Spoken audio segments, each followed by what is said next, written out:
614 Startups Nation, welcome back to another episode of the 614 Startups Podcast. My name is Elio Harmon, your host.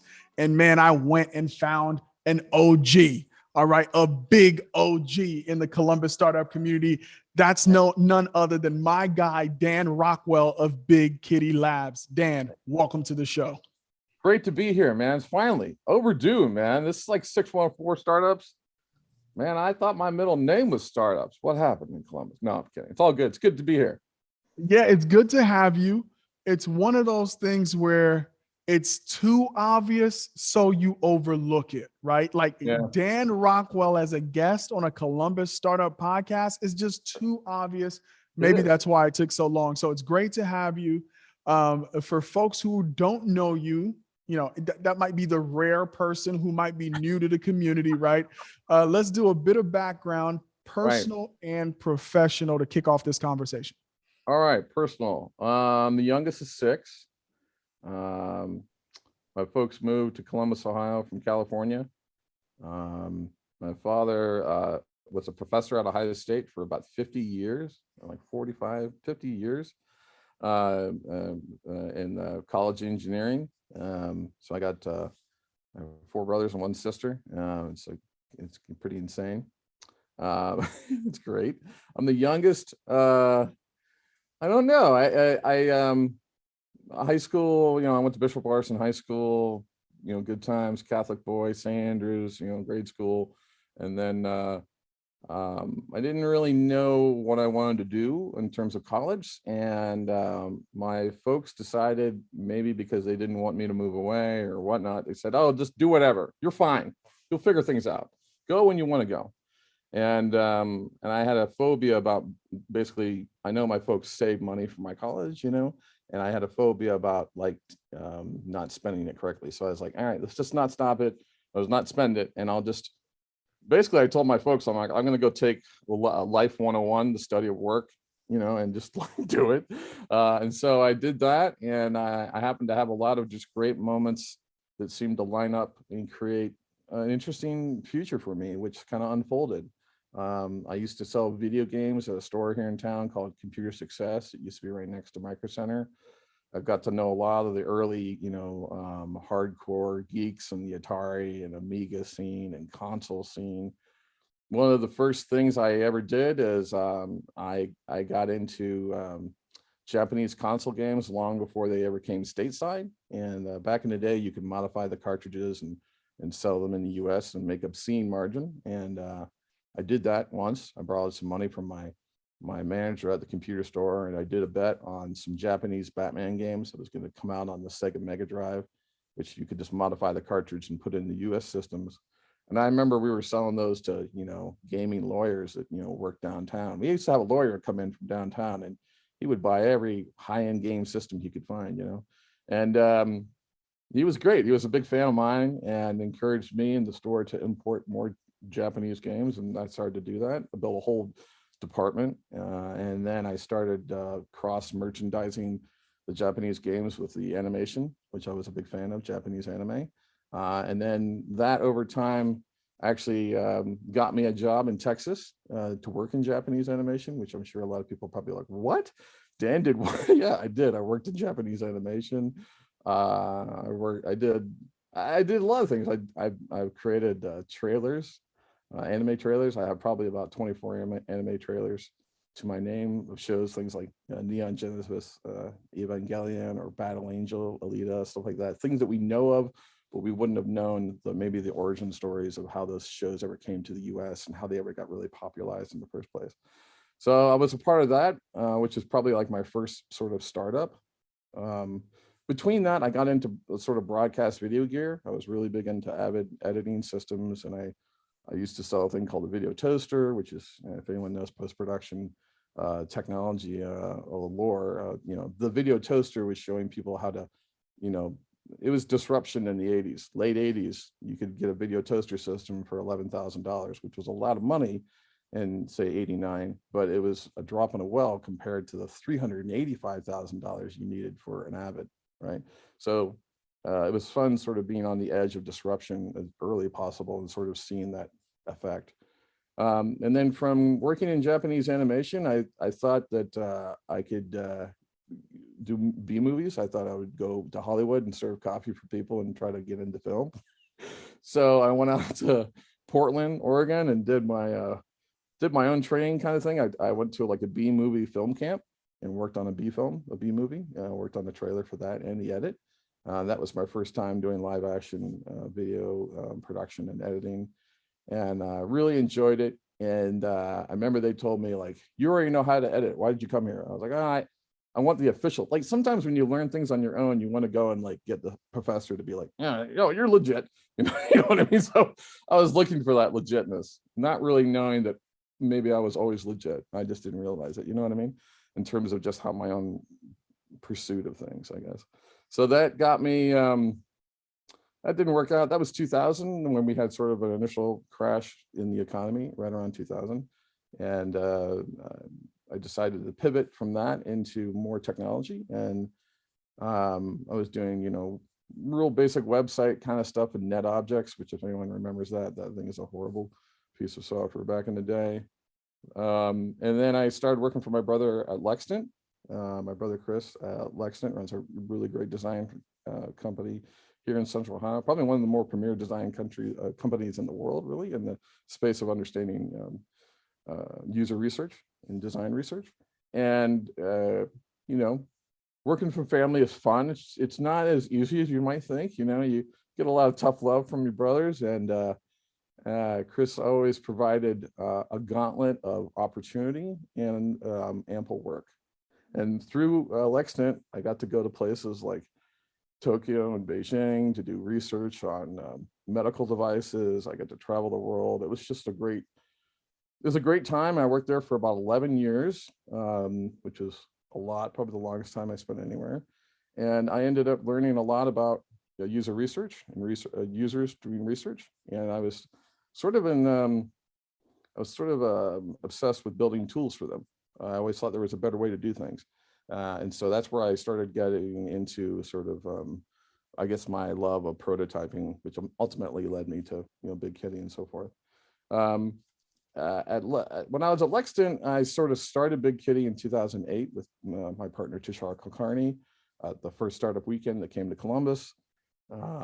That's where I didn't know a soul. I showed up there at Tech Columbus, probably the first time I was ever in the building. I had a moleskin with 7 ideas on it, and I stood up in front of a bunch of people. I had no idea who they were, and I couldn't wait to say my ideas and get the hell out of the room because I didn't think anyone would give a crap about it. I had 9 people sort of surround me and said, let's do this idea. And I learned a lot about what Startup Weekend really is about. It's really not about starting companies, but really about starting people in terms of like starting their passions and helping people sort of remix the notion of what they could do and remix the notion of what is possible and change things. And I really got inspired from that. Our first startup didn't work out, but in a lot of ways that's great. I'm glad it didn't work. I'm glad it didn't, because it helped lay the groundwork for what I really wanted to do, which was manifest. I've always been a person to just make. And I haven't really ever recognized that about myself until I got much older, where I really realized that was a great gift. And then, and I feel like we're in a natural transition into like sure. Big Kitty and startup. But before we leave that world that you've kind of taken us through and go into that world of you now and Big Kitty and working in the startup world, I want to mention how eerily, like how many similarities we have. Okay. One of them is I'm the last of 6 kids. Nice. All right. Number 2 is my daughter goes to Catholic school. She goes to St. Pius, and you went to Bishop Watterson, right? So that Catholic education. I didn't get the full Catholic school experience. I probably spent a semester when I was in Liberia in Catholic school. So we have that connection as well. But really, one of the things I wanted to like have you on this show to talk about is the evolution of the startup ecosystem. Here in Columbus. You mentioned that in 2008 was the first startup weekend. You didn't know anyone. You got up there, you pitched your idea. From your perspective, 2008 to 2022. Wow. A lot happened. What has kind of been the thing that really is like, wow, over time, right? What has really wowed you about what's happening in our community over time? I think probably the biggest thing that's really probably moved me is the amount of, and I create a lot of my own science and terms. I just do that to help me explain things. But Columbus sort of formed a gravity well. If I can, this is something I use to often explain people that are, sometimes you meet people that you just have to spend more time with. You don't know why, but you're connected on a wavelength or thinking. And Startup Weekend helped sort of initiate sort of the ground zero, in my opinion. Now, it's key to, it's super key though, that before we start talking about how hard our time and our heyday is all, it's like all that, is that everything that we have, is built on somebody else. Like someone else built Columbus, right?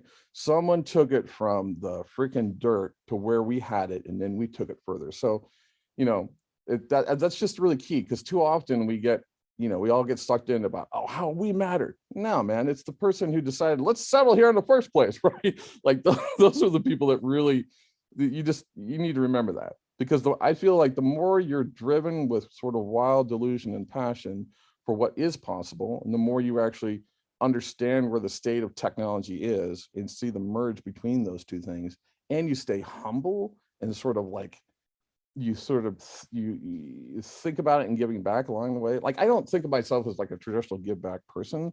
I think of myself of, as long as I keep meeting people and empowering people, that's how I get back. You know what I mean?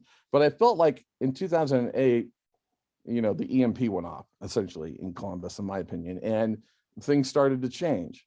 Drive wasn't here yet, right? It wasn't like, it wasn't like we had 2008 and Kwame got, like the hotline, the red phone, Columbus, it's like, it was nothing like that, right? So I think Columbus has always been one of the booms that came before the tech boom was the design boom and the fashion boom that happened in Columbus. That, we had companies like Fitch, who were, Fitch and RPA and all these really big design firms were in Ohio and creating a very big pool of design creative people, which I think fostered as technology arrived and helped create a new, synergistic sort of technology and design, which is what kind of unfolded. Maybe not so much on the heavy design side, but, Ohio is an insurance town, right? So it's obvious to see, insurance concepts sort of break, and we saw things like Root and Brand, you know what I mean? Like there was a lot of like natural progression that I think we didn't see it, but like it was turned on, in my opinion. And then as a result, you saw things like Drive definitely helped by bringing larger players and bigger thinking, which Columbus kind of needed. But Rich Langdale did a ton of legwork and foundational work long before some of these players arrived. And even though, and that's the funny thing too, it's not even about those players. Those players move giant chess pieces, but they are not the heart of the city. The heart of the city is you and me and that person who's thinking about cashing out their 401k, and you're like, whoa, let's not do that. Let's just rethink that idea. Let's think about how you and your family can still live and breathe, and and you can create a better life. Maybe you could live over here in this part of town. And I think Columbus kind of went through a silent revolution, like as we got more affluent with technology, and Ohio State's been a huge proponent of that in terms of, I remember the longest time when I was working in commercialization, and we'll talk about that, but so many talented students at Ohio State that know anything about coding, they basically have a job by the time they're in their second year. Like, it's locked. Like, Amazon's just ready for them to leave, right, and be done with. That's just, we didn't have. I can't recall a time and period where those opportunities were as plentiful. And I think as more people got that interest, more people decided to stay. I had a lot of my first rung employees had way paying better jobs to go to places, but they're like, I'd rather stay in Columbus and start a family and keep creating cool stuff with you, Dan. You know what I mean? And it's like, wow, that's sweet. Let's go help these people here. You know what I mean? So I think it evolved, but and I also think that the leaders of the city, we talk about the Columbus Foundation folks, those other folks. I wish they were more transparent in terms of the playbook, because I feel like they had a playbook and they had an execution strategy and they executed it. But I don't necessarily maybe think it was maybe as empowering to all those around them. You know what I mean? Yeah, I think and it's I think you important. Yeah. you make a very good point in that nothing just happens, right? Columbus has been built on multiple foundations Correct. over generations to get us to where we are. Yep. And to your point, there's some key players, right? You mentioned a few of them, including Rich Langdale, who's a great friend of the show. Yep. But like one of my, on the governmental side, favorite leaders of all time is Mayor Mike Coleman, right? Yep. Which is where I feel like in my time in Columbus, he represented kind of that longevity, that steady Yep. hand that was needed over a period of time to Yep. really get a lot of things laid down so that we could really springboard forward. But I don't want to stay in the past too long. I want to talk about the present, and I want to get some free consulting here from the big kitty himself, Dan Rockwell. Folks, we'll be right back to continue my conversation. Don't go anywhere. This episode is brought to you by Rev1. Rev1's mission is to help entrepreneurs build great companies. As you navigate the waters of business entrepreneurship, you don't have to go it alone. A strategic partnership with Rev1 connects innovators to the talent, customers, space, and funding you need when you need it. Get started with Rev1 Startup Studio by visiting rev1ventures.com to learn more. Again, the website is rev1ventures.com. Support for 614 Startups comes from Color Coded Labs. It's time for a better career in tech. Introducing Color Coded Labs, a 16-week boot camp that does more than just teach basic code. It's a program designed to help you actually get a career in tech. At Color Coded Labs, we've removed all the barriers to help you learn the skills you need to start a career you love in weeks, not years. All designed for people of color by people of color. Apply now at colorcodedlabs.com. All right, welcome back to the show. I'm continuing my conversation with Dan Rockwell of Big Kitty Labs. All right, Dan, Yeah, man. you have the experience, right? Even though we're an ecosystem that's fast growing, we still are made up of a majority first-time founders, right? A lot of people doing this for the very first time, and they tune into this show to learn from folks like yourself. So let's talk about your experience and how you think about going from idea, right? I have an idea for a startup to building out product. What is that process as you think about it and as you execute it at Big Kitty Labs? Yeah. So probably the first thing I try to do with everybody is to have them get to the origin story. So there's a couple of things that I do that I need to do in order to be confident enough to take it into the machine of Big Kitty. Like Big Kitty is a factory in the sense that it has a lot of it's at warp speed. And one story I always tell people about Big Kitty is that we're at warp.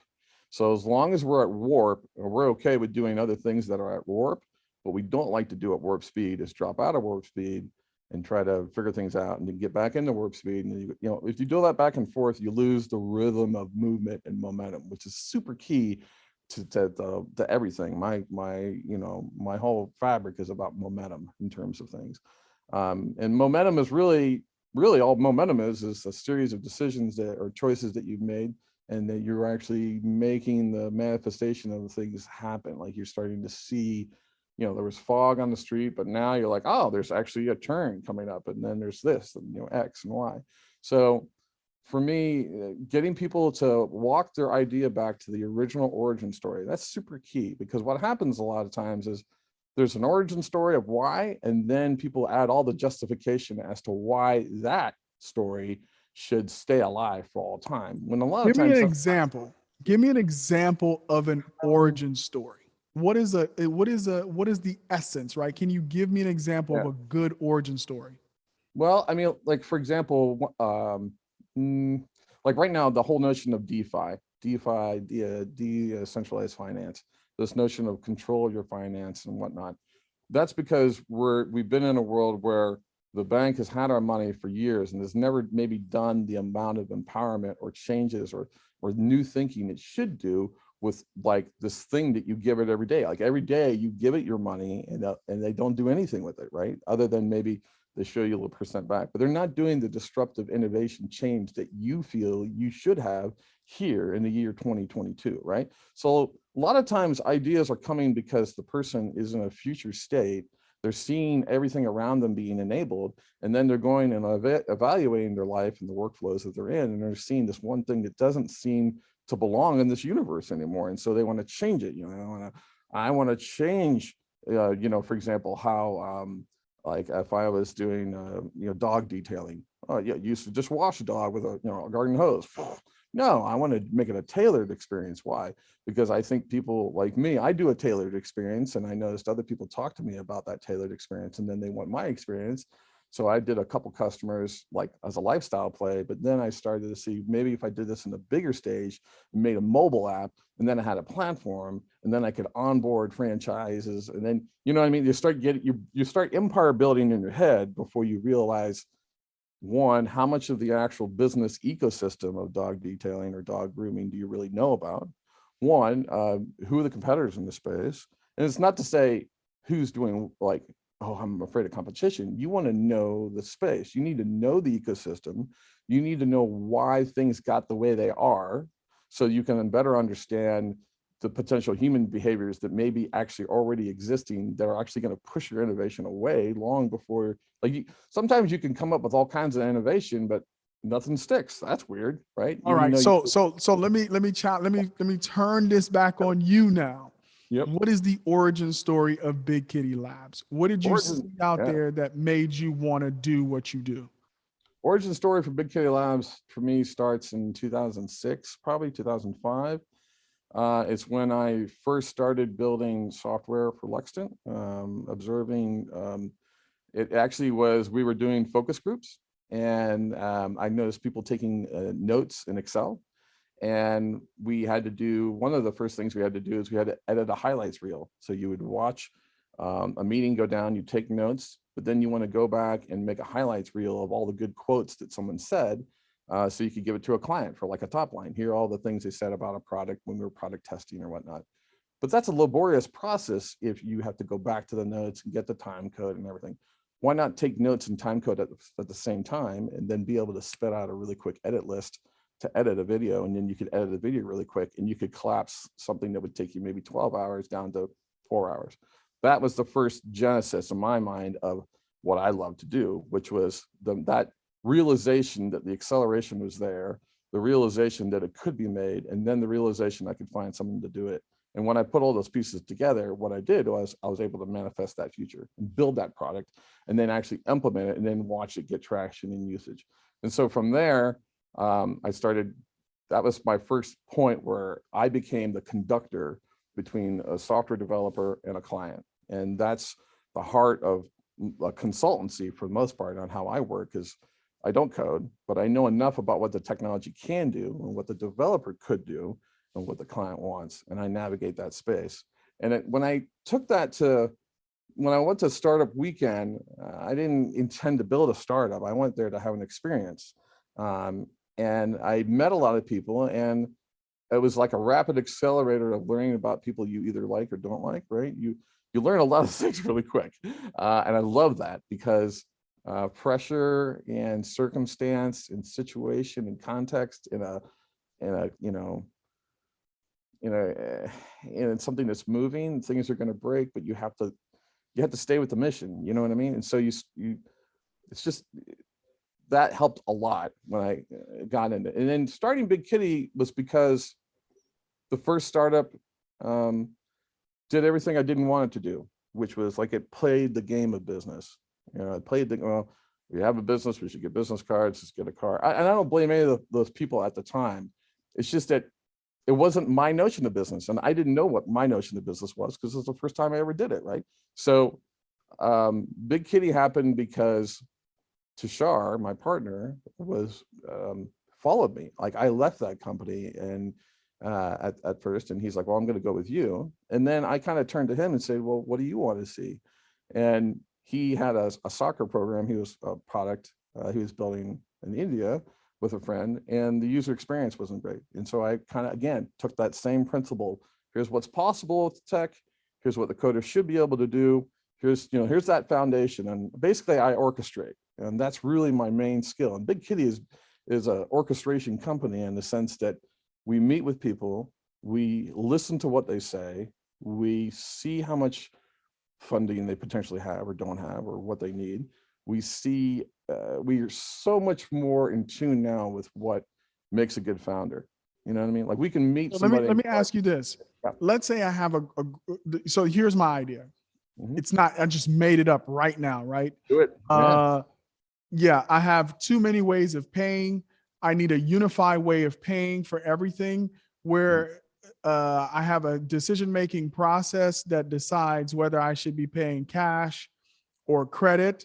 And it's making these decisions for me based on, like points or what's going to build my credit best, like real financial decision making. Yep. It's all the same thing. I'm spending the money, but there's a decision making process that I'm missing potential accrual of financial benefits in the long term. Do I split my mortgage payment this month into two because I got 3 paychecks this month and it's a 52-week, whatever. There's this AI, it all goes into one bucket. It's paying credit card bills for me. It's signing me out of things I'm not using. It's my financial manager. That's my origin story. Right. So here's good news and bad news. First thing, you want to get this big piece of paper and you want to lay all that out. I try to force people to go out of the conversation piece and write on paper. Why? Because when you put it on paper, you do the first act of manifestation. You take, this is a priority and how I'm thinking, real. My brain's going really fast. Put it on paper. Why? Because the minute you put it on paper, now it's a set thing, and now it's a chess piece that we can actually look at. One of the first problems a founder has is they have 984% brain psychosis going on around the concept, and they have maybe 2 ideas that are truly true on paper. And the more that gap is there, the more the startup's not going to work, because not enough of the idea and plan and what they have is actually out of their head on a paper so that they can logically rethink it. Because the first problem you have in your banking sort of concept is unless you have a ton of money to get all those players to work the way you want, it's never going to work. You don't control the ecosystem. That's the first problem. We're manifesting, Dan. Don't tell me what's not going to work, my friend. And you're going to have to hold that thought of challenging me until after the break. All right. So what we're going to do now is we're going to break down this idea like you break down ideas at Big Kitty Labs. Right after this break, Dan, I had to do it to you, man, because you challenged my idea and I'm just starting to manifest. All right, folks, thank you for hanging out with me. Dan and I are just having a little fun. We'll be back on the other side of these messages. Support for the 614 Startups podcast comes from Nationwide. Nationwide's mission is to protect people, businesses, and futures with extraordinary care. To help fulfill that mission, Nationwide is looking to invest its $350 million venture capital investment fund in insurtechs that will help them create new and exciting products and solutions to meet the needs of their customers. If you're interested in partnering with Nationwide's venture capital team, visit nationwideventures.com to learn more. Again, the website is nationwideventures.com. Nationwide is on your side. Support for 614 Startups comes from Hairdrop. Never visit the beauty supply store again. Order your beauty products from the Hairdrop app and have them delivered in an hour or less. Hairdrop is like DoorDash for beauty products. Get your hair care, grooming tools, hair extensions, and more when you need them to ensure you look and feel your best at all times. Available for download from both the Apple and Google Play stores. Get a beauty supply store in your pocket by visiting hairdrop.app and have your beauty delivered today. All right, folks, I'm loving my conversation with Dan Rockwell. We're right back. Okay, we're going to continue this conversation. All right, Dan, sorry to cut you off there. You were making a very salient point about your role as a consultant and why, you have to be able to look at both sides of the coin. Yeah, I disagree with a lot of founders. It's one of the key things. In fact, I tell founders, most clients, I tell them the story of the sniper rifle, meaning my traditional role is to be a mercenary. Developer is a mercenary, typically. Meaning you've asked me to kill a target 600 yards, build me a sniper rifle to kill my target 600 yards, all right? I know I'm using metaphors. This is how I think, okay? As a role as a developer, I'm gonna build that rifle to do exactly that. You give me the requirements, I can build that. That's not what a founder wants in this reality, in my opinion. What most people want, I'll build that sniper rifle and have no problem, taking out your target, right? And then they go, well, what do you think? I'm like, whoa, you just asked the mercenary now to put on the founder's cap, right? And that's no problem. I love the rifle we built. I just don't know why you're here, right? That's a key thing, because if you force a developer, and this is something I really disagree with when Columbus was pushing this message, like, go out and get everyone who could be a possible developer to jump your team and give everyone equity. That is a terrible way to start, in my opinion, because when you start, the idea is who's got the idea? The founder. Who is basically staying up at 4 a.m. thinking about the idea? The founder, right? So the founders have to be in rhythm with the idea. And when you start giving away equity on your concept to people who are not necessarily in the rhythm yet, you're basically giving up control on your own idea to people that may or may not be in sync. And in this day and age, you should not do that. Why? Because AI is going to be your best hustling, never sleep, will always work, will collapse every possible concept that you want to do in terms of making it happen going forward. The era of the hustler is here, my friends. AI is going to make everybody on this planet who doesn't know the technical edge cross the gap. Now, that doesn't mean that everybody that doesn't know, everyone that, like, I'm a developer, right? That means my team is actually getting super powered, but that also means that the average person can be a lot more powerful than they realize. They just happen to meet the right people in town, and that's me. You just made a big statement. The era of the hustler is here, the nonstop hustler, the outthink you hustler, the evaluate all possible scenario hustlers. And now that power is in our hands as entrepreneurs. So a couple of key points that you've made, right? Number one, you got to have your origin story. Yep. Number two, using the sniper analogy. Yeah, get it down on paper. And that forces you to simplify. It forces you to prioritize. Someone, that's great for someone that's got like, oh, I have a ton of ideas. Great, you wrote down 36 circles that have a big idea. Great. All right, Kwame, why don't you come in here? Kwame comes in and Chris Olson goes, all right, I'll give you funding for 3. Oh, so now you had to find 3 of those circles that you love so much, which, by the way, Chris is only going to give you the first $5. He doesn't give you the other 450 million until you cross the gap. So you have to take the 3 ideas that he told you, the constraints, right? This is what VC does. Deal with the constraints, manifest your reality, but deal with the constraints and show me why my $1 can give me a 10 million back, right? And good founders in today's day and age will be able to do that, because the differentiating thing going forward is not going to be the high-powered AI. The differentiating thing going forward is going to be the audacity of the human spirit.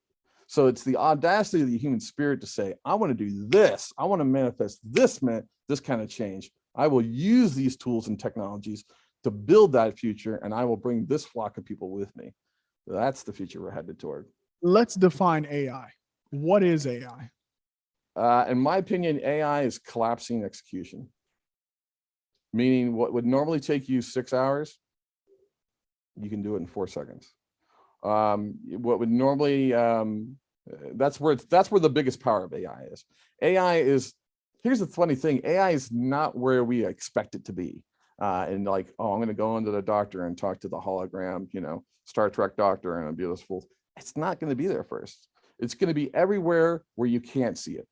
It's going to be the magic in the system. It's going to be the weird, I could get a package in 1 hour. How is that possible, right? Or the, I walked into Macy's and it already knew what I wanted. In fact, when I walked in the dressing room, it already put the clothes on. Well, that's pretty cool. That's the new shirt from Nike. Yeah. You know what I mean? It's anticipating. It's collapsing all the traditional sort of workflows. Like right now, the marketing industry has been nuked from orbit, from my opinion, in terms of AI and its capabilities. And the fact that you can take a second-year student in journalism, put him next to a really intelligent, actually just an off-the-shelf AI right now, or anyone, and you can create content. the AI can take over your social media. Now it still doesn't know your intent. You're still gonna have to go in and feed it your intent. Again, the human spirit is still in control. We have to stop thinking about as AI taking jobs. You know what? The calculator took a ton of jobs from people that made those abacuses, right? You know what I'm saying? Like, So let me ask you a question. This, yep. because now you're getting into the metaphysical, Yeah. and we're talking about the human spirit. We're talking about manifesting. I can go there with you, okay, Dan? So let's talk about that. Of the founders that walk into your office that you talk to on Zoom, Yep. are you having those oh my Yep. goodness, I could just feel this person irradiating with that Yeah. thing that's going to be the difference maker now that AI is going to do everything else? Do they have that clear intent? And then do they have that spirit, right, to really embrace a big idea and go after it? I think the raw talent is there. And that's what has been digging at me lately, and sort of forcing me to kind of come back into the scene a little bit, as I feel like I'm being called as a steward to find, like, I've met a couple of these people. I've met some people who are 18, 19, young, the new generation, and they don't have all the cool tools on my utility belt or on Kwame's utility belt or Rich's, right? But they have this raw power. And I think that's something that here in Columbus, like all my, everyone, like all of us, we all should be digging for those people and bringing them out and empowering and putting them in place, because we want to create, the next Columbus and so on. So, but I think AI will actually help surface them. And AI is actually going to help, it has the potential to disrupt our own movement. In other words, you and I, we always sort of maybe evangelize or celebrate the startup people. There's a ton of people that don't even know what the word startup is, using AI and doing amazing things, right? So that's the thing. We can get too high on our, let's all hang out on a tech crowd scene, right? Not realizing that there's a ton of people doing totally amazing stuff. And they're, you know what I mean? Like, we have to be very mindful of our siloed mentality and make sure that we are creating forums that allow people to bring in more expression to the table. Sorry for that noise. It's okay. And to your point of the people who haven't heard the word startup but are using AI, they're on Instagram, right? Yeah. They're interacting with AI and algorithms, and they're learning what the algorithms desire of you in order to get your content to be seen by more people. So we're all interacting with AI currently. We are, and we're also learning.